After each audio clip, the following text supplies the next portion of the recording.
శ్రీ గురుభ్యో నమః. హరి ఓం. వసుదేవసుతం దేవం కంసచానూరమర్దనం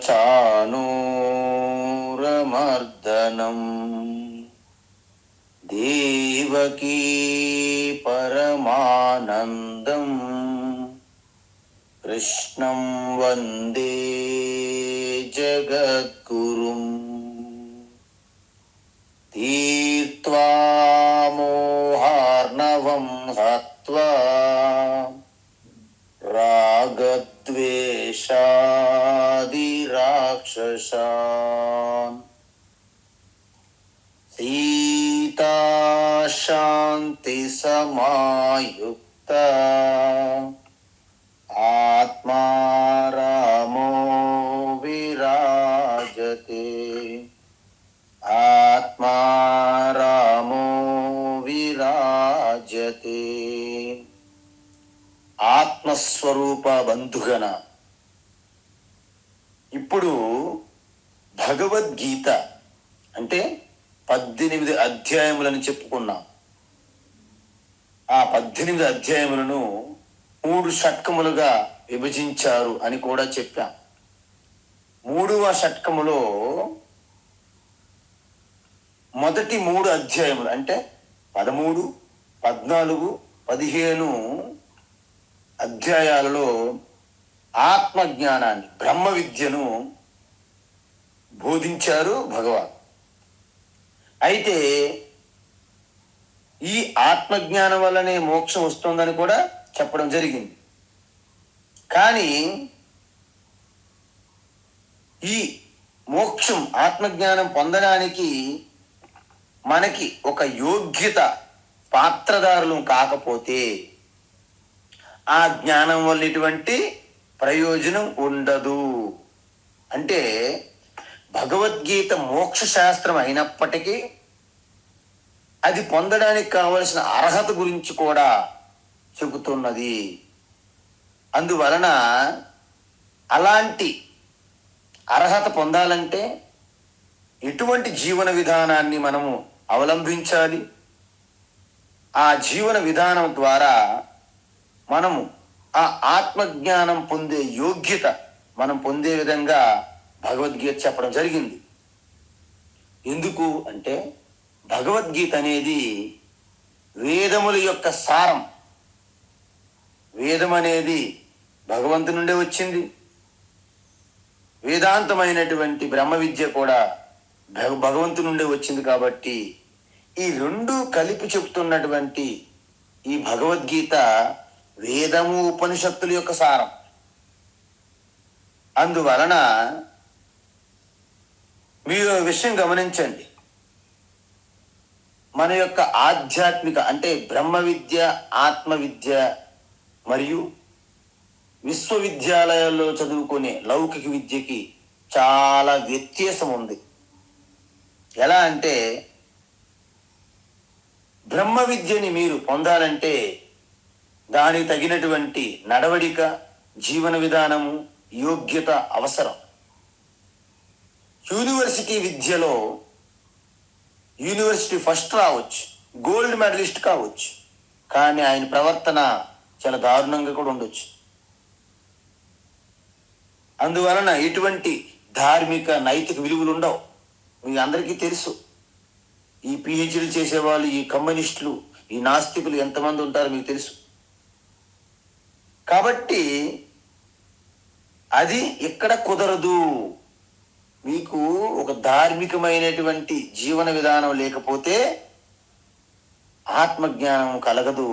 కలిగిన ఒక రకమైనటువంటి నాస్తికుడు వలె, అంటే జ్ఞానం పొందినప్పటికీ ఒక రాక్షసులుగా ఉండొచ్చు అంటారు. అందువలన వేదములో 2 భాగాలు ఉన్నాయి. పూర్వ భాగం అంటే కర్మకాండలో మన జీవన విధానాన్ని బోధిస్తే, వేదాంతం అంటే బ్రహ్మ విద్య మీకు ఆత్మజ్ఞానాన్ని బోధిస్తుంది. ఇప్పుడు 16, 17 కూడా వేదము యొక్క మొదటి భాగం అయినటువంటి కర్మకాండలు చెప్పిన విధంగా ఆ ధర్మశాస్త్రాన్ని బోధిస్తుంది. 16వ అధ్యాయం మనం చూసాం. ఎటువంటి విలువలు దైవీ సంపత్తి మనకుంటే అలవోకగా మనకి ఆత్మజ్ఞానం కలుగుతుంది అని చెప్పడం జరిగింది. అయితే మనం ఏమంటున్నాము, అదే ఆ ఘట్టాన్ని అంటే ఈ యొక్క యోగ్యత పొందడానికి దైవీ సంపత్తి అంటే ఆశ్రీ సంపత్తిని వదిలించుకొని దైవీ సంపత్తికి రావాలి. దైవీ సంపత్తి ఉన్నవాళ్ళు మరింత వృద్ధి చేసుకోవాలి. ఇది మన యొక్క ప్రణాళిక ఇక్కడ. అందువలన చాలా మంది ఈ ఆశ్రీ సంపత్తి ఉన్నప్పటికీ ఆత్మజ్ఞానాన్ని తెలుసుకోవచ్చు. తెలుసుకోవడమే కాదు, వాళ్ళు అద్భుతంగా ఉపన్యాసాలు కూడా ఇవ్వచ్చు, అద్భుతంగా ఉపన్యాసాలు ఇస్తారు. కానీ అలా అతను జ్ఞానం పరంగా లెక్చర్స్, టాక్స్ అవన్నీ చేస్తూ చాలా పేరు ప్రతిష్ట సంపాదించవచ్చు. కానీ అతని జీవితంలో, వ్యక్తిగత జీవితంలో ఎటువంటి మార్పు రాదు. ఎందుకంటే బుద్ధిలో జ్ఞానం కలుగుతుందే తప్ప మనస్సు ఎప్పటిలాగే అలాగే ఉంటుంది అన్నమాట.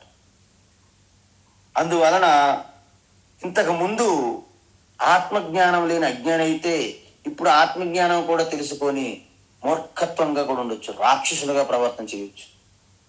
అందుకే శంకరాచార్య వివేక చూడమనిలో వాగ్వైఖరి శబ్దజరీ శాస్త్ర వ్యాఖ్యాన కౌశలం విదుషాం తద్వత్ భుక్తయే నతు ముక్తయే అన్నారు. అంటే వాళ్ళు అద్భుతమైనటువంటి అనేక శాస్త్రాల నుంచి కోట్ చేస్తారు. శాస్త్రాన్ని సునాయాసంగా అవలీలగా ఉపన్యాసాలు ఇస్తారు. కానీ స్వతహాగా వాళ్ళు ఎప్పుడు దాన్ని అనుష్ఠానం చెయ్యరు, అన్వయించుకొని దాంట్లో జీవించరు. అది విషయం.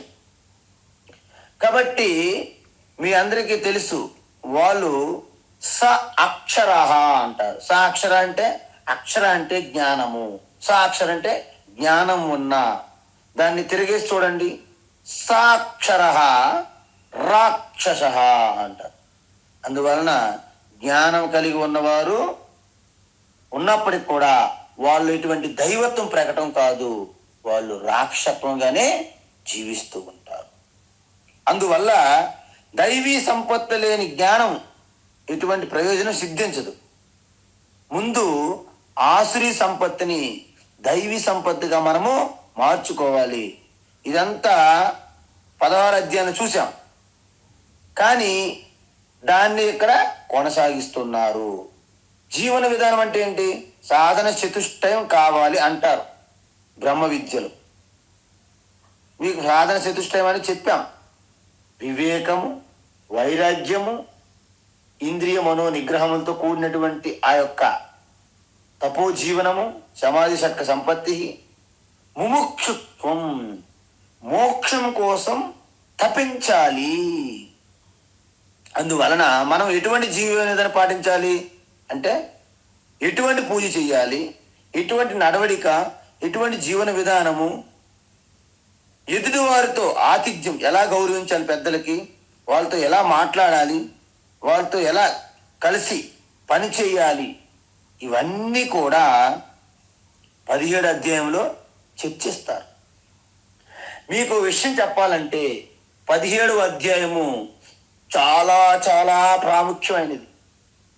మీలో మీరు చెక్ చేసుకోవచ్చు.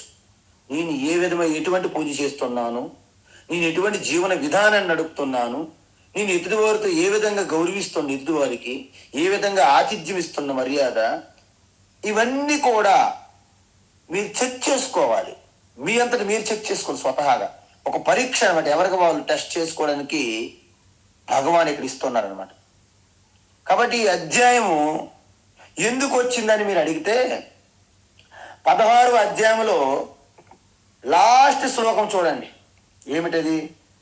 తస్మా శాస్త్రం ప్రమాణం తే కార్యాకార్య వ్యవస్థితం స్థితౌ జ్ఞాత్వా శాస్త్ర విధానోక్తం కర్మ కర్తుమిహార్హసి. ఈ శ్లోకం చెప్పారు. అయితే అర్జునుడికి వెంటనే డౌట్ వచ్చింది. ఈ శాస్త్రమే చెప్తుంది కదా ఏవి చెయ్యాల్సినవి ఏవి చెయ్యకూడదు.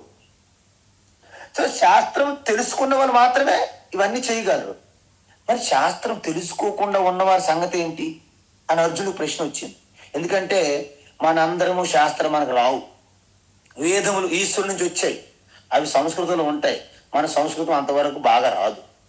పోనీ వాటికి భాష్యాలు రాశారు, ఉపనిషత్తులకి భగవద్గీతకి వీటన్నిటికీ భాష్యాలు రాశారు, వ్యాఖ్యలు, అవి కూడా సంస్కృతంలోనే. శంకరాచార్య ఎన్ని భాష్యాలు రాశారు, ఏ భాషలో రాశారు? సంస్కృతంలో రాశారు. అమ్మయ్య, సరే శంకరాచార్య రాశారు సంస్కృతంలో, అది మేము అర్థం చేసుకుని ప్రయత్నిస్తామంటే దాని యొక్క టీకా టిప్పణీలు కూడా వాళ్ళు కూడా సంస్కృతంలో రాస్తారు. చివరికి ఎన్ని వ్యాఖ్యలు రాసినా అవన్నీ సంస్కృతంలో ఉన్నాయి. మనకు ఆ భాష ప్రావీణ్యత లేదు కాబట్టి మనం శాస్త్రాలు చదువుకోలేం పూర్తిగా. అయితే మన పరిస్థితి ఏమిటి? మన శ్రద్ధ ఉన్నది సుమా, మన ఈశ్వరుని భక్తి ఉంది, మన అందరం పూజలు చేస్తున్నాం, కానీ అంత పూర్తిగా శాస్త్ర విధానంగా లేకపోవచ్చు. ఎందుకు? శాస్త్రాలు మనకు డైరెక్ట్ తెలియవు. కాబట్టి అర్జునుడు ఏమడుగుతున్నాడంటే అలాంటి వాళ్ళ యొక్క పరిస్థితి ఏమిటి? సో ఈ సందర్భంగా భగవాను పూర్తి క్లారిటీ ఇచ్చి పడేశారు. శాస్త్రం తెలుసుకోకుండా వాళ్ళు చేస్తున్నటువంటి శ్రద్ధ ఎలాంటిది అని అడిగే ప్రశ్నకి భగవాను ఒక పూర్తి స్థాయిలో జవాబు చెప్పడమే ఈ అధ్యాయం యొక్క రహస్యం. ఇది చాలా గొప్పది. ఇందులో మనిషి జీవన విధానం ఎలా ఉంది, ఏ విధంగా మార్చుకోవాలి, బాగా ఉంటే దాన్ని ఏ విధంగా వృద్ధి చేసుకోవాలి, ఇవన్నీ కూడా ఇందులో డిస్కస్ చేయడం జరిగింది, ప్రతి ఒక్కటి కూడా. ఈ సందర్భంగానే ఈ అధ్యాయం ప్రారంభిద్దాం. ఓం శ్రీ పరమాత్మనే నమః.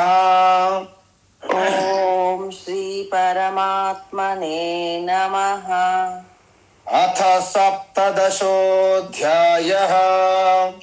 అథ సప్తదశోऽధ్యాయః.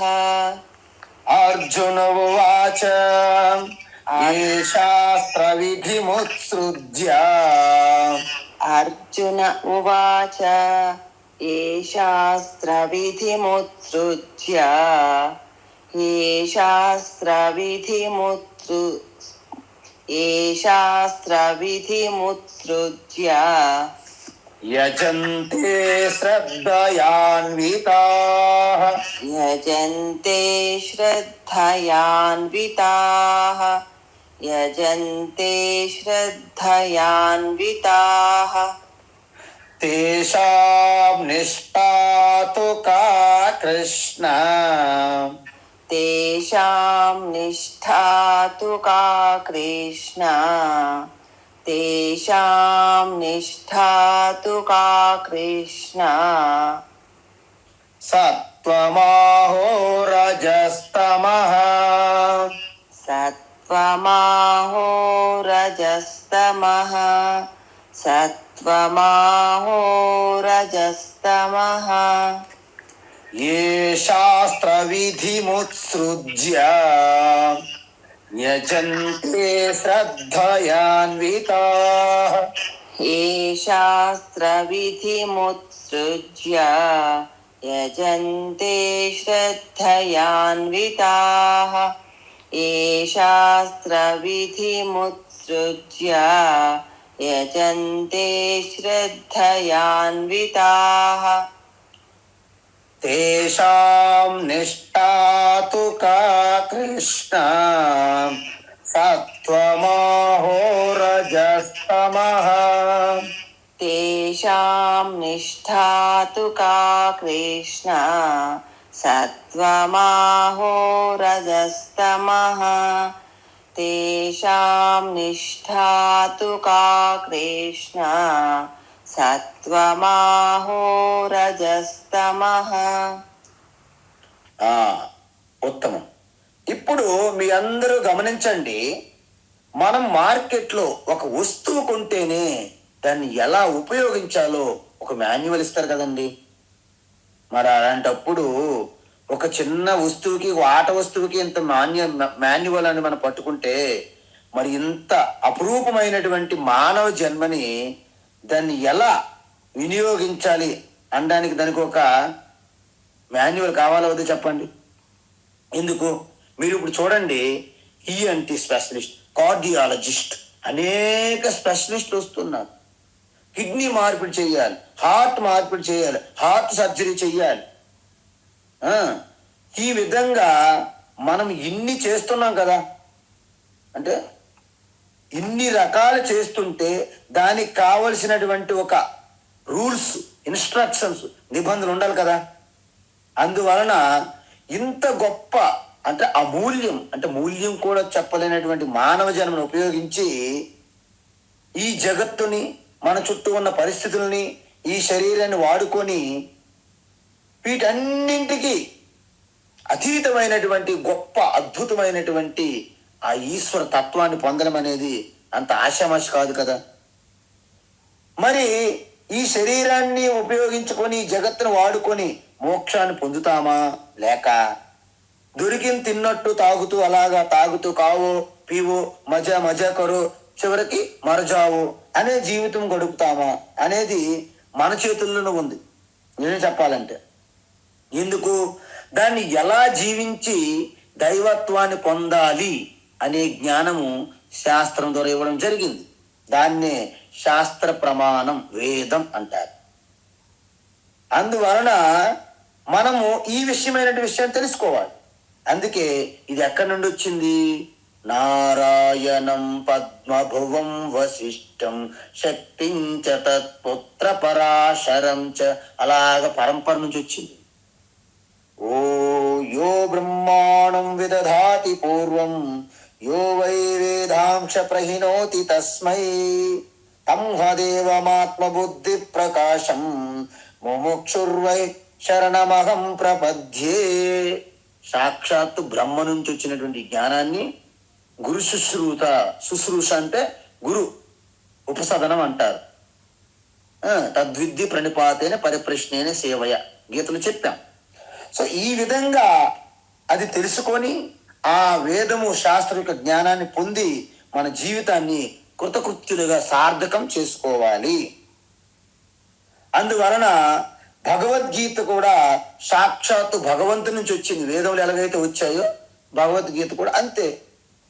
అందువలన ఎటువంటి కర్మలు చెయ్యాలి, ఏంటి, కార్య అకార్య వ్యవస్థితో తస్మాత్ శాస్త్రం ప్రమాణం. దేనికి, ఏవి ఎటువంటి కర్మలు చెయ్యాలో, ఎటువంటి కర్మలు చెయ్యకూడదో శాస్త్రం చెప్తాం.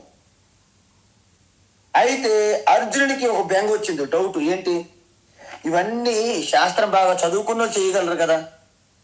మరి మాలాటలో అందరం ఉన్నాం ఈ సమాజంలో, మాకు శాస్త్రంలో అంత ప్రావీణ్యత లేదు.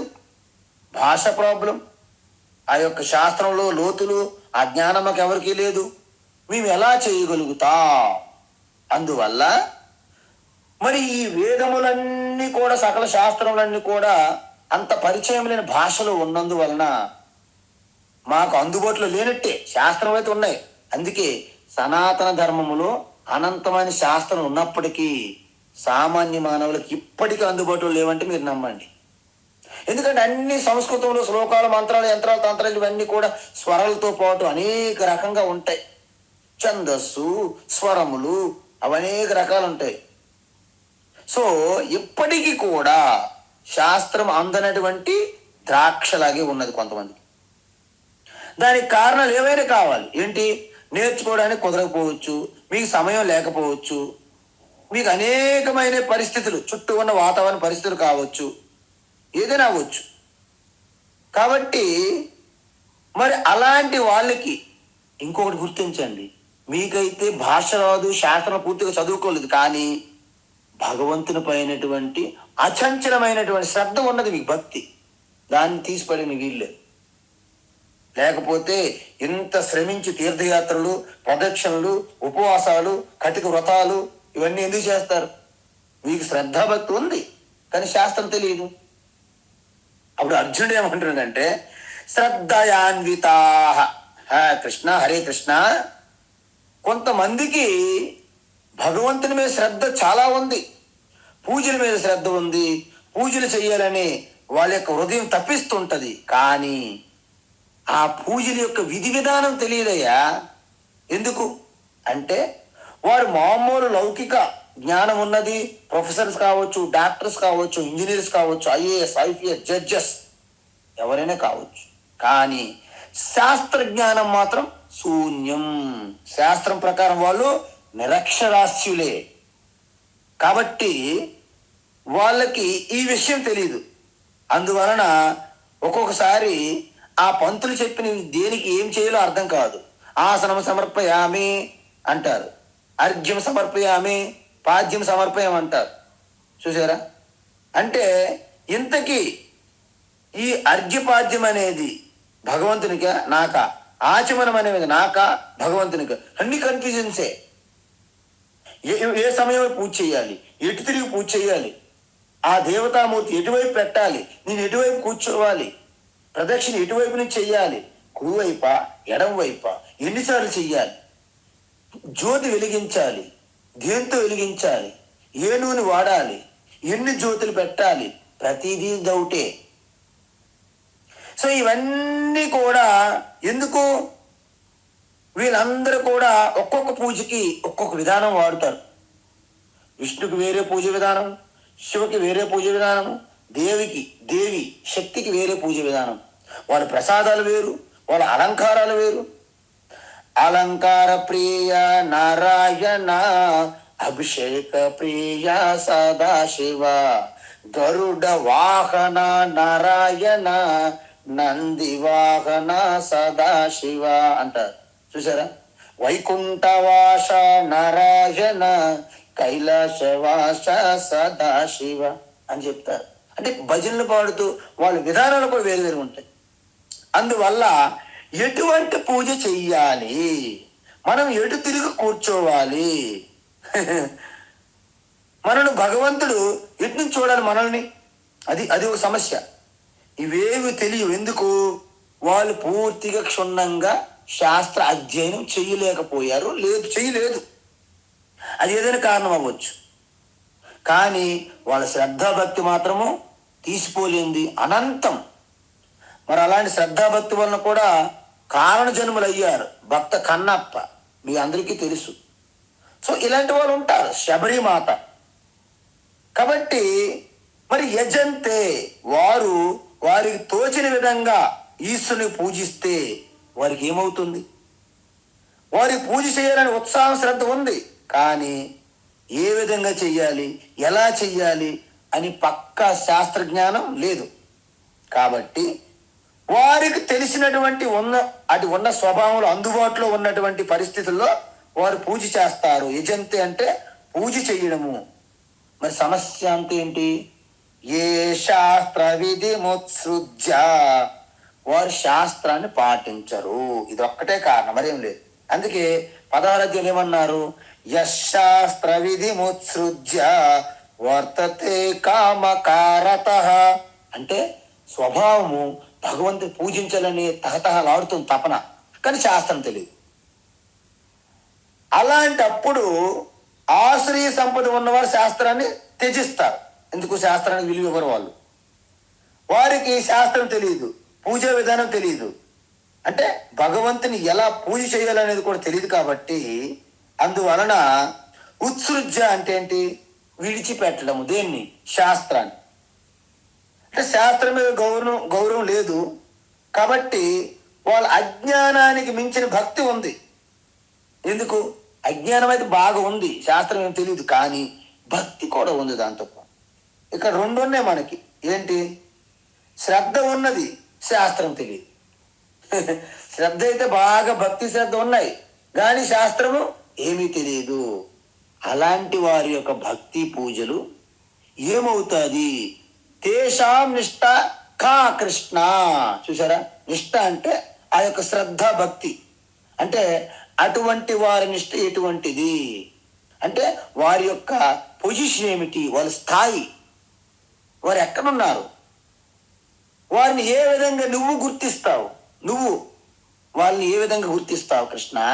ఎందుకంటే వారికి ఒక ప్లస్ పాయింట్ ఏంటంటే అచంచలమైన భక్తి ఉంది వాళ్ళు. మైనస్ పాయింట్ ఏంటంటే వాళ్ళకి శాస్త్ర జ్ఞానం లేదు, అజ్ఞానం. మరి ఇలాంటి ఉన్నవారే సమాజంలో 95% ఉన్నారు. అర్జునుడి ప్రశ్న చాలా గొప్ప ప్రశ్న, మన అందరికి అవసరం ఇది. ఎందుకంటే మన అందరిలోనూ భక్తికి లోటు లేదు, కానీ శాస్త్రజ్ఞానం సరిగా తెలియదు. అందువలన నిష్ఠ అంటే ఇక్కడ శ్రద్ధాభక్తి అని చెప్పాను కదా. కాబట్టి ఇక్కడ ఏమంటున్నారంటే వారి యొక్క ఆ శ్రద్ధ ఏ స్థాయికి చెందింది? సత్వగుణానికి చెందినదా, రజోగుణానికి చెందినదా, తమోగుణానికి చెందినదా? ఎవరు చెప్పాలి? భగవాన్ శ్రీకృష్ణ చెప్పాలి, అర్జునుడు చెప్పడం కాదు ఇక్కడ. అందుకే అర్జునుడు అంటున్నాడు, కృష్ణ, వారు శాస్త్ర జ్ఞానం లేకపోయినా వాళ్ళ హృదయములో ద్రవించి ఆ యొక్క తప్పించి శ్రద్ధతో పూజ చేస్తారు. మరి అలాంటి వారి పరిస్థితి ఏమిటి? వాళ్ళు సత్వగుణాన్ని చెందిందా, రజోగుణాన్ని చెందిందా, తమోగుణాన్ని చెందిందా? వివరంగా చెప్పు భగవాన్ కృష్ణ అని అర్జునుడు మన అందరి తరపున అడిగినట్టే లెక్క. ఎందుకంటే మనకు అదే సమస్య.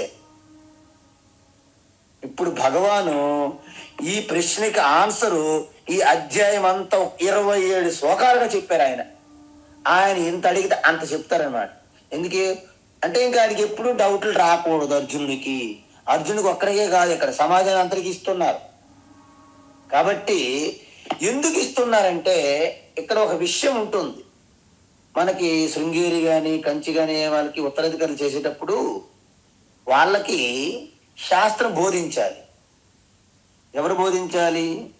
అక్కడ ఉన్నటువంటి పీఠాధిపతి బోధించాలి. పీఠాధిపతికి అంత సమయం ఉంటుందా? ఉండదు. మరి ఎవరితో బోధించి చేస్తారు? పండితులతో ఉపదేశం చేయిస్తారు.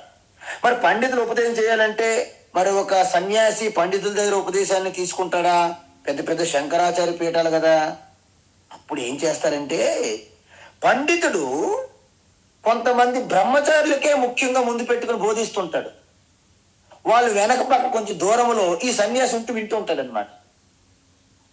ముఖ్య ఉద్దేశం ఎవరిది? సన్యాసి బోధించాలి. కానీ డైరెక్ట్ ఎవరికి బోధిస్తున్నారు? బ్రహ్మచారులకు బోధిస్తున్నారు. భగవాన్ శ్రీకృష్ణ ముఖ్య ఉద్దేశం ఏంటి? సమాజం అంతటికీ జ్ఞానం ఇవ్వాలి. మరి ఎవరు నిమిత్తంగా చేసుకున్నారు? అర్జునుని చేసుకున్నారు ఇక్కడ. అది గమనించాలి మనం. కాబట్టి భగవాన్ ఇప్పుడు అర్జును యొక్క ఆ ప్రశ్నకి క్లియర్గా మనం ఏదో తూతుగా మనం అడిగిన ప్రశ్నలన్నీ మన గురువులందరూ, అంటే మన గురువులంతా అందరూ కాదు, కొంతమంది ప్రవచనకారు గురువులు, మంచి పేరొందినటువంటి ప్రపంచవ్యాప్తం గురువులు ఉన్నారు చాలా మంది. వాళ్ళు మీ అడిగిన ప్రశ్న తప్ప అంతా చెప్తారు. చివరికి మీకు అలాగే వదులుతారు. ఎందుకు? మీకు పూర్తి చెప్పిస్తే ఇంకా ఆయన దగ్గర రాడని అలాగా చెప్తున్నట్టు చెప్పనట్టు, చూపిస్తున్నట్టు చూపించినట్టు ఒక రకమైనటువంటి విధానం అవలంబిస్తారు చాలా మంది గొప్ప గురువులు, పెద్ద గురువులు, ప్రపంచంలో పేరొందిన గురువులు అనమాట వాళ్ళు. శ్రీ భగవానువాచ త్రివిధా భవతి శ్రద్ధా. శ్రీ భగవానువాచ త్రివిధా భవతి శ్రద్ధా. త్రివిధా భవతి శ్రద్ధా. దేహినాం సా స్వభావజ. దేహినాం సా స్వభావజ. దేహినాం సా స్వభావజ. సాత్వికీ రాజసీ చైవ. సాత్వికీ రాజసీ చైవ. సాత్వికీ రాజసీ చైవ. తామసీ చేతి తాం శృణు. తామసీ చేతి తాం శృణు. తామసీ చేతి తాం శృణు. త్రివిధా భవతి శ్రద్ధా. దేహినాం సా స్వభావజ. త్రివిధా భవతి శ్రద్ధా. దేహినాం సా స్వభావజ. త్రివిధా భవతి శ్రద్ధా. దేహినాం సా స్వభావజ. సాత్వికీ రాజసీ చైవ తామసీ చేతి తాం శృణు. సాత్వికీ రాజసీ చైవ తామసీ చేతి తాం శృణు. సాత్వికీ రాజసీ చైవ తామసీ చేతి తాం శృణు. అద్భుతం. ఇక్కడ అర్జునుడి ప్రశ్న కొంచెం జటిలమైన ప్రశ్న ఇది. అంటే 1 మార్క్ 2 మార్క్స్ 2 మార్కులు 1 మార్కు ప్రశ్న కాదు అది.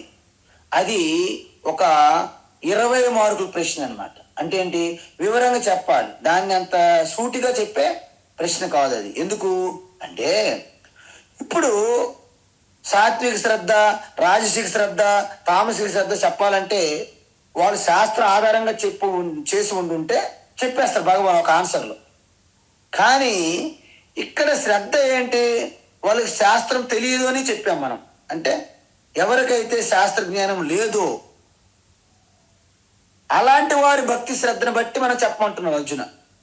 ఇప్పుడు శాస్త్ర ప్రకారం మీరు చేశారనుకోండి, శాస్త్రం ముందు మిమ్మల్ని సంస్కారవంతులుగా మారుస్తుంది.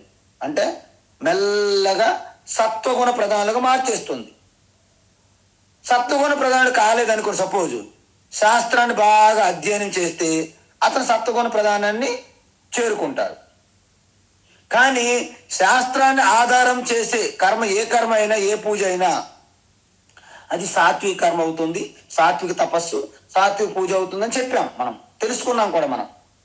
కానీ ఇప్పుడు అర్జున సమస్య ఏంటి, శాస్త్రాన్ని ఆధారంగా చేస్తున్నది కాదు, వాళ్ళు హృదయస్థంలో కలిగిన తప్పించి చేస్తున్నటువంటి శ్రద్ధా భక్తితో చేస్తున్నారు, దాని గురించి చెప్పు అని అర్జునుడు అడుగుతున్నారు.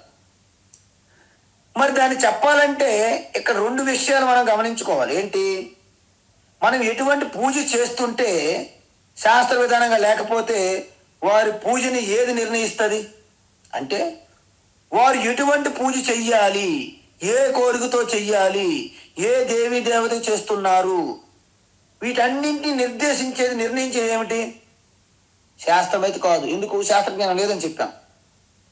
అయితే ఇన్ని రకాలు, ఏ దేవత చెయ్యాలి, ఎటువంటి పూజ చెయ్యాలి, ఏ విధంగా చెయ్యాలి, ఏ కోరికతో చెయ్యాలి, ఇవన్నీ ఎవరు నిర్ణయిస్తారు, ఇది పెద్ద ప్రశ్న. దానికి భగవాన్ ఏమంటున్నాడంటే, ఎటువంటి పూజ చెయ్యాలో శాస్త్రం నిర్దేశించిన పక్షంలో వారి స్వభావం ప్రకారంగా జరుగుతుంది అంటున్నారు భగవాన్. ఎందుకు, ఇక్కడ 2 చూడండి. మనం ఏదైనా పూజ కానీ, ఏదైనా దేవీ దేవతను మనం ఎంచుకోవడం కానీ, ఏదైనా కోరిక పెట్టుకోవడం కానీ, మనం 2 విషయాలు ప్రభావం చేస్తాయి. ప్రభావితం ఏంటి, బాహ్యం నుండి ఉన్నటువంటి పరిసరాలు, బాహ్యం నుండి వస్తున్నటువంటి శాస్త్రము, లేక మన ఇష్టాయిష్టాలకు అనుగుణంగా ఉన్నటువంటి మన స్వభావం. ఈ 2 నిర్ణయిస్తే మనం ఏ కర్మ చేయాలి, ఏ పూజ చేయాలి, ఎటువంటి దేవతను ఇష్టపడుతున్నాము, భక్తితో శ్రద్ధతో కొలుస్తున్నాం. ఇవన్నీ బాహ్యంగా శాస్త్రం ఉన్నది, ఆంతరంగా మీ స్వభావం ఉన్నది.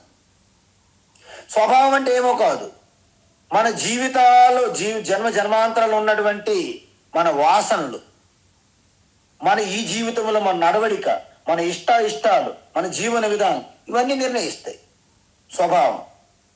కాబట్టి శాస్త్రం ఎలాగా వీళ్ళకి సంబంధం లేదు. కాబట్టి నేను ఒకటే మిగిలింది, ఏంటి, స్వభావం.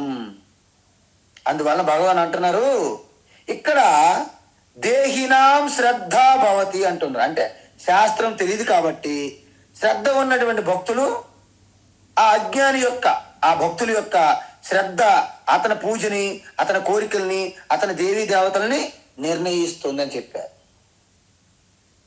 అందువలన ఏ విధంగా వస్తుంది, స్వభావజ, వారి యొక్క స్వభావం మీద ఆధారపడి ఉంటుంది. జ అంటే పుడుతుంది. అందువలన వారి ఇష్టాలు, వారి యొక్క మానసికమైనటువంటి ప్రవృత్తి తీరు, వారి యొక్క పూర్వజన్మ నుండి వస్తున్నటువంటి వాసనలు నిర్ణయిస్తాయి. ఓకే, మంచిది. అయితే దీని ప్రకారం మీరు ఆధార చేసుకుంటే అందరి స్వభావం ఒకలా ఉంటుందా, ఉండదు. ఏ ఒక్క స్వభావం కూడా అందరిది ఒకలా ఉండదు. ఎందుకు, ఈ శ్రద్ధ ఉన్న భక్తులు కూడా 3 రకాలుగా ఉంటారు. మూడు రకాలు ఉంటారు లేదా శ్రద్ధ. ఎందుకంటే శాస్త్రం తెలియదు కాబట్టి వారిలో ఉన్న శ్రద్ధ మూడు రకాలుగా ఉంటుంది. అందువలనే దీన్ని శ్రద్ధాత్రయ విభాగ యోగం అన్నారు ఈ అధ్యాయాన్ని. ఈ మూడు రకాల శ్రద్ధలు ఉన్నాయి ఇందులో.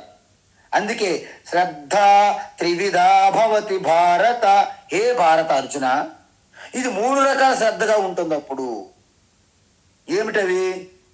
సత్వగుణంతో కూడిన శ్రద్ధ, రజోగుణంతో కూడిన శ్రద్ధ, తమో గుణంతో కూడిన శ్రద్ధ.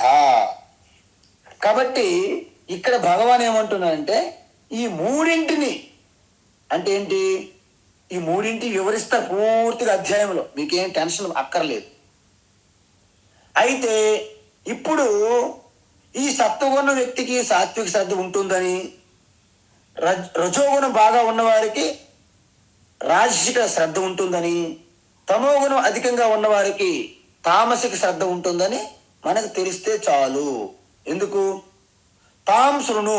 ఇప్పుడు శ్రద్ధ గురించి నువ్వు అడిగావు, నేను దాన్ని ఒక ఆర్డర్గా వివరంగా ఎటువంటి డౌట్ లేకుండా చెప్తాను, నువ్వు శ్రద్ధగా సావధానంగా విను అంటున్నావు. ఎందుకంటే చెప్పు, చూస్తాను, చెప్పు. నువ్వు శాస్త్రం గొప్పదన్నావు కదా, శాస్త్రం తెలియని వాళ్ళు పూజలు చేస్తారు, వాళ్ళకి ఎటువంటి శ్రద్ధ ఉందో చెప్పు, చూస్తాను నేను. నువ్వు ఎలా చెప్తావు? ఇలా అడగకూడదు ప్రశ్న. అందుకే సావధానంగా శ్రద్ధతో విను. సావధానంగా శ్రద్ధతో వారి యొక్క శ్రద్ధ ఎన్ని రకాలు, ఎటువంటి శ్రద్ధ, ఆ శ్రద్ధ ఏ విధంగా తెలియజేస్తుంది వారి యొక్క స్వభావాన్ని, శ్రద్ధతో ఉన్నటువంటి దేవతలు ఏంటి, శ్రద్ధతో ఉన్నటువంటి పూజలు ఏంటి. కాబట్టి శ్రద్ధను గురించి నువ్వు శ్రద్ధగా విను. అంత శ్రద్ధో శ్రద్ధ ఇక్కడ. కాబట్టి భగవాన్ ఏమంటున్నారంటే సత్వానురూపా సర్వస్య, సత్వానురూపా సర్వస్య, సత్వానురూపా సర్వస్య శ్రద్ధా భవతి భారత, శ్రద్ధా భవతి భారత, శ్రద్ధా భవతి భారత, శ్రద్ధామయోయం పురుషః, శ్రద్ధామయోయం పురుషః, శ్రద్ధామయోయం పురుషః, యో యశ్రద్ధః స ఏవ సః, యో యశ్రద్ధః స ఏవ సః, యో యశ్రద్ధః స ఏవ సః, సత్వానురూపా సర్వస్య శ్రద్ధా భవతి భారత, సత్వానురూపా సర్వస్య శ్రద్ధా భవతి భారత, సత్వానురూపా సర్వస్య శ్రద్ధా భవతి భారత, శ్రద్ధామయోయం పురుషః యో యశ్రద్ధః స ఏవ సః, శ్రద్ధామయోయం పురుషః యో యశ్రద్ధః స ఏవ సః, శ్రద్ధామయోయం పురుషః యో యశ్రద్ధః స ఏవ సః. మంచిది. భగవాన్ ఏమంటున్నాడంటే అర్జున, ఒక వ్యక్తి ఒక శ్రద్ధ వారికి ఉన్నటువంటి మనస్సు, ఆ మనస్సు ఉన్నటువంటి పరిస్థితి అంటే స్వభావం పైన ఆధారపడి ఉంటుంది. మన శ్రద్ధ మన స్వభావం పైన ఆధారపడి ఉంటుంది, మన మనస్థితి అండ్ పరిస్థితి. కాబట్టి సత్వం అంటే ఇక్కడ సత్వం అంటే సత్వగుణం కాదండోయ్, అది మనం ఎందుకే చాలా అలర్ట్గా ఉండాలి మనం. ఇక్కడ సత్వం అంటే అంతఃకరణం అంటే మనస్సు అని అర్థం. కాబట్టి సత్వగుణ కార్యభూత అంతఃకరణం అంటే సత్వగుణంతో కూడి ఉన్నటువంటి ఆ కార్యభూతం అంటే అంతఃకరణం అంటే మనస్సు అని అర్థం. అందువలన మన మనస్సు బట్టి శ్రద్ధ మారిపోతుంది. అందుకే చూడండి, ఎవరి యొక్క శ్రద్ధ సమానంగా ఉండదు. ఎందుకు? ఎవరి మనసు సమానంగా ఉండదు. ఒక తల్లిదండ్రులకి ఓ ముగ్గురు సంతానం ఉంటే మీరు చెప్పండి, ఆ పిల్లలందరూ ఒకలా ఉంటారా? ఉండరు. ఎందుకు ఉండరు? మీ అందరికీ తెలుసు. ఒక రావణాసురుడు, ఒక కుంభకర్ణుడు, ఒక విభీషణుడు. చూడండి, విభీషణ సత్వగుణ సంపన్నుడు, రావణ రజోగుణ సంపన్నుడు, కుంభకర్ణ తమోగుణస్థుడు. కానీ ముగ్గురు కూడా ఒక తల్లిదండ్రుల సంతానం. కాబట్టి ఇక్కడ శ్రద్ధ అనేది వారి స్వభావాన్ని బట్టి, వారి మనసు బట్టి ఉంటుంది. అయితే మీరు ఒకటి డౌట్ అడుగుతారు, వదలరు నాకు తెలుసు. మరి తల్లిదండ్రుల యొక్క ప్రమేయం ఏమి ఉండదా? ఇప్పుడు అంతా సైన్స్ అంతా చాలా చాలా అభివృద్ధి చెందింది. మరి జీన్స్ అంటారు, డిఎన్ఏ అంటారు, ఇన్ని రకాలు అంటున్నారు. మరి వారి పరిస్థితి ఏంటని అడగచ్చు మీరు.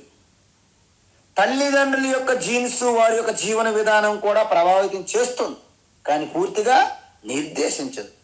ఎందుకంటే దానికి ముఖ్య కారణము వారి యొక్క ప్రారంధ కర్మ, వారి యొక్క పూర్వజన వాసనలు కూడా వాళ్ళని డిక్టేట్ చేస్తుంది, అది డామినేట్ చేస్తుంది.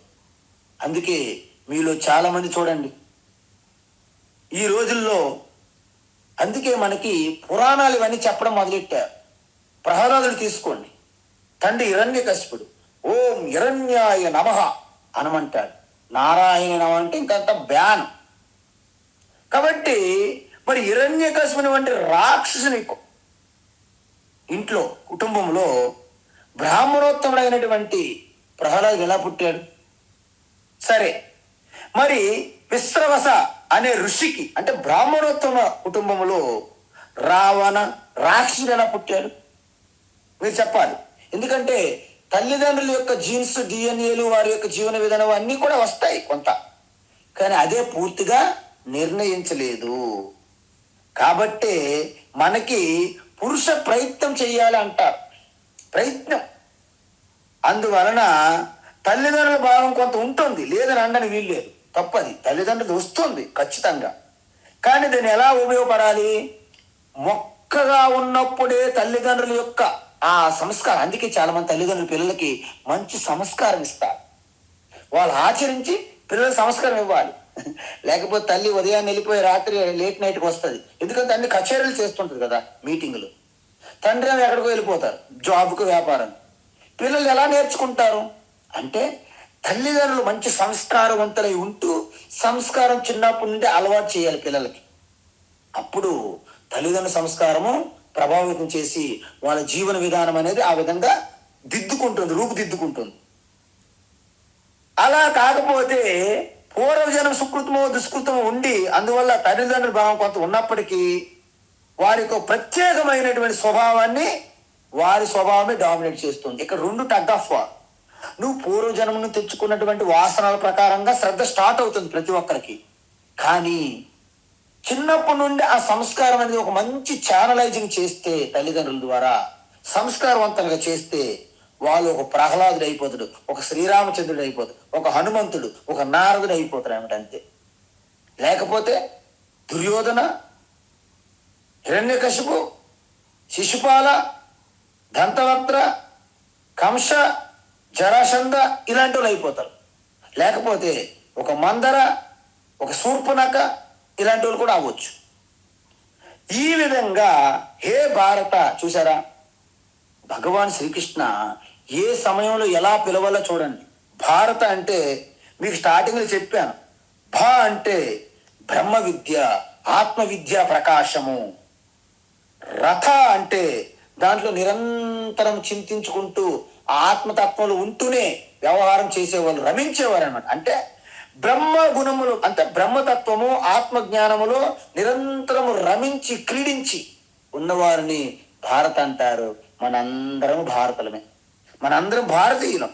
అంటే భారతదేశాన్ని, అందుకే ప్రపంచములో ఏ దేశానికి అందనటువంటి అరుదైన గౌరవం మనకు రావడానికి కారణం మనం కడుతున్నటువంటి దేవాలయాల వల్లనో, మనం కడుతున్న విగ్రహాల వల్లనో, మనం చేస్తున్నటువంటి ఏవో గొప్ప గొప్ప కాదు. మన భారతదేశం ప్రపంచానికి ఒక మార్గదర్శి అయినటువంటి బ్రహ్మ విద్య పుట్టినటువంటి ప్రదేశం ఇది. అందుకే దీన్ని పుణ్యభూమి, కర్మభూమి, ఆధ్యాత్మిక భూమి, దేవభూమి అంటారు. అందువలన స్వభావాన్ని బట్టి భక్తి వస్తుంది, భక్తి ఉంటుంది అని చెప్పి ఇంకేమంటున్నారంటే, ప్రాథమికంగా ప్రతి ఒక్కరికి వారి వాసనల స్వభావం ప్రకారంగా శ్రద్ధ ఏర్పడుతుంది. కానీ చిన్న వయసులో దేని మీద అయితే శ్రద్ధ ఉంటుందో అది మెల్లమెల్లగా వృద్ధి చెందుతుంది. మీరు ఒక చెట్టు పాతారనుకోండి, ఇలా వంగుతుంది. దాన్ని మీరు ముందే వంచి ఇలా కట్టారనుకోండి, స్ట్రైట్గా నిటారుగా వెళ్తుంది. వదిలేస్తే అలాగే పెరిగిపోతుంది. అందువలన చిన్న బాల్యములోనే వారి శ్రద్ధ మెల్లమెల్లగా వికసిస్తుంది. దాన్ని అప్పుడే మనము చూసి అది మంచి శ్రద్ధ అయితే దాన్ని వృద్ధి చేసేటట్లుగా, లేకపోతే భవిష్యత్తులో జరగబోయేదాన్ని ముందే గమనించి సెటరైట్ ఎవరు చేస్తారో వారి పిల్లల యొక్క శ్రద్ధ అనుకూలంగా ఆధ్యాత్మికంగా పెరుగుతుంది. అయం పురుష శ్రద్ధామయ. చూడండి, మనం ఏది ఆలోచిస్తే, what you think so you are. చూసారా, what you sow you reap. మేము ఏ విత్తనం వేస్తే అదే పండ్లు ఇస్తుంది. వేప విత్తనం వేసి మామిడి పండ్ల కోసం ఒకటి ఎదురు చూశాడంట, ఎలా వస్తుందండి? అందువలన భగవాన్ ఏమంటున్నాడంటే, ఇక్కడ శ్రద్ధ మయ అంటే, మయ అంటే ఉత్పత్తి చెందింది. ఏంటి? పురుష అంటే మన యొక్క సంస్కారం బట్టి మన శ్రద్ధ అభివృద్ధి చెందుతూ ఉంటుంది. మీరు ఇప్పుడు చూడండి, పువ్వు పుట్టగానే పరిమళించింది అంటారు. ఎందుకు? అది తెలిసిపోతుంది. అందుకే మన పిల్లలకి వాళ్ళు చిన్నప్పుడు పుస్తకాలు, కొన్ని అస్త్రాలు, అనేక రకాల చుట్టు పెట్టేవాళ్ళు. వాళ్ళు ఇటువైపు ఆకర్షించబడుతున్నారా అది మనం గమనించి అటువైపు మనం వాళ్ళకి కొంచెం ప్రోత్సహిస్తే వాళ్ళు రాణిస్తారు. కొంతమంది ఆ పిల్లల యొక్క స్వభావాన్ని తెలుసుకోకుండా బలవంతంగా రుద్దుతుంటారు. అది ఎటువంటి ప్రయోజనం సిద్ధించదు. అందుకే చిన్నప్పుడే మనము ఆ జ్ఞానం మనకు కలిగి వివేకముతో వాళ్ళు శ్రద్ధ ఉన్న వైపు వాళ్ళని మనము ప్రోత్సహిస్తే వాళ్ళు ఉన్నత శిఖరాలని అధిరోహిస్తారు. ఇంతకుముందు మీకు చెప్పాను, ఒక పెద్ద సుప్రీంకోర్టు జడ్జ్, రిటైర్డ్ జడ్జ్, తన కొడుకును కూడా జడ్జి చేయాలని ఆయన కోరిక. కానీ ఆయన ఏమంటున్నాడు, నేను డాక్టర్ అవ్వాలని ఆయన స్వభావం. బలవంతంగా లా చదివించి జడ్జి చేశారు. కానీ రిటైర్ అయిన తర్వాత మళ్ళీ హోమియోపతి చదువుకొని మళ్ళీ ఒక క్లినిక్ పెట్టుకోండి. ఆయన ఆ సుప్రీంకోర్టు జడ్జి రిటైర్ అయిన తర్వాత మళ్ళీ క్లినిక్ పెట్టుకోండి. ఎందుకు?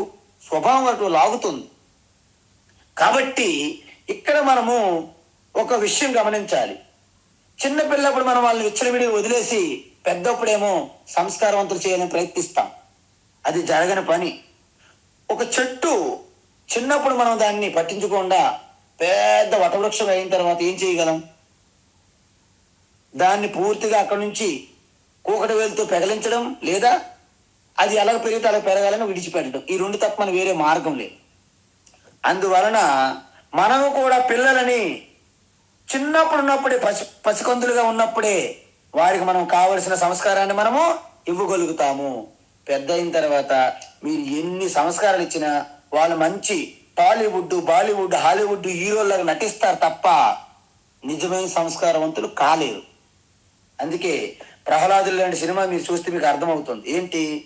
మీ ఆలోచనలు ఫస్ట్ గమనించమంటారు. మన ఆలోచన గమనించమంటారు. Thoughts, watch your thoughts because your thoughts become your words.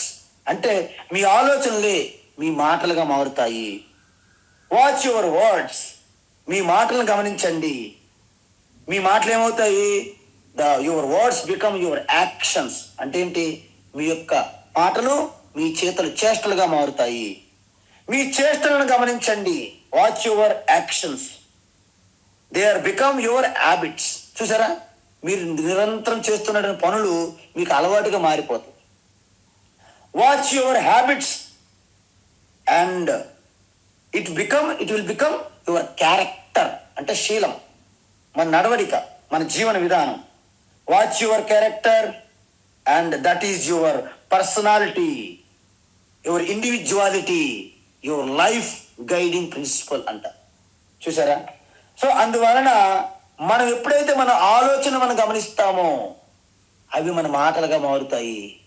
మన మాటలు మనం గమనిస్తూ ఉంటే అవే కర్మలు చేష్టలుగా మారుతాయి. కర్మలు చేష్టలే మళ్ళీ మనకి వాసనలుగా, మన అలవాట్లుగా మారుతాయి. అలవాట్లే మన శీలంగా, మన వ్యక్తిత్వంగా తీర్చిదిద్దుతుంది. అలాగ మీరు తయారైనప్పుడే అప్పుడు నుండి ఏ రకమైనటువంటి శ్రద్ధ మీలో ఉంటుందంటే శ్రద్ధ సయేవ సహా అంటే, అందుకే మనకి చిన్నప్పుడు రామాయణము, మహాభారతం, పురాణ గాథలు చెప్పి వారి యొక్క గొప్పతనం, ఇన్స్పిరేషన్, స్ఫూర్తి కలిగించేవాళ్ళు అనమాట. చిన్నప్పుడు నిజం చెప్పాలంటే నేను చిన్నప్పుడు ఆ హనుమంతుడు, అర్జునుడు ఇలాంటివి చాలా ఇష్టంగా వినేవాళ్ళం. మహాభారతం కథలు, రామాయణం అది అవ్వాలని ఉండేది. అలాంటి శ్రద్ధ మీలో ఉంటుంది పిల్లలకి. అందువలన ఎప్పుడైతే తదను రూప అంటే అతని చిన్ననాటి శ్రద్ధే, వాళ్ళ యొక్క చిన్నప్పుడు ఉన్న శ్రద్ధే వాళ్ళ వ్యక్తిత్వాన్ని తీర్చిదిద్దుతుంది. ఎందుకు? మనం ఏదని అనుకుంటే యద్భావం తద్భవతి, యద్భావం తద్భవతి. మీరు ఎటువంటి భావన తదేకంగా చేస్తారో అదే మీరు అవుతారని చెప్పింది శాస్త్రం. అది నిజం కూడా. అందువలన ఒక వ్యక్తి ఏది అనుకుంటే అదే అవడానికి అవకాశం ఉంది. కానీ ఆ ఆలోచన స్థిరపడి దానివల్ల స్వభావం ఏర్పడిపోయింది అనుకోండి, ఆ తర్వాత మనం ఎంత ప్రయత్నించినా, మనం ఎంత పురుషార్థం కోసం ప్రయత్నించి హార్డ్ వర్క్ చేసినా ఎటువంటి ప్రయోజనం ఉండదు. ఎందుకు? ఆ వ్యసనం నుంచి బయటపడాలంటే ఎంత కష్టమో చూడండి. స్టార్టింగ్లో ఇప్పుడు ఈ మందు తాగేవాళ్ళు, ఈ స్మోక్ సిగరెట్లు తాగేవాళ్ళు, ఈ మాంసాహారం అంటే డెడ్ బాడీస్ తినేవాళ్ళు, వీళ్ళందరూ ఆరంభంలో చాలా సులభం తప్పించుకోవడం. కానీ పదే పదే పదే పదే చేయడం వలన వ్యసనంగా, వాసనా రూపంగా మారిపోయింది. ఇప్పుడు ఒక్కసారి మానమంటే, విడిచిపెట్టమంటే వాళ్ళు షేక్ అయిపోతారు అన్నమాట. కాబట్టి చిన్న వయసులో దేని మీద శ్రద్ధ ఉంటే పెద్ద అయ్యాక అదే అవుతారు. చూసారా?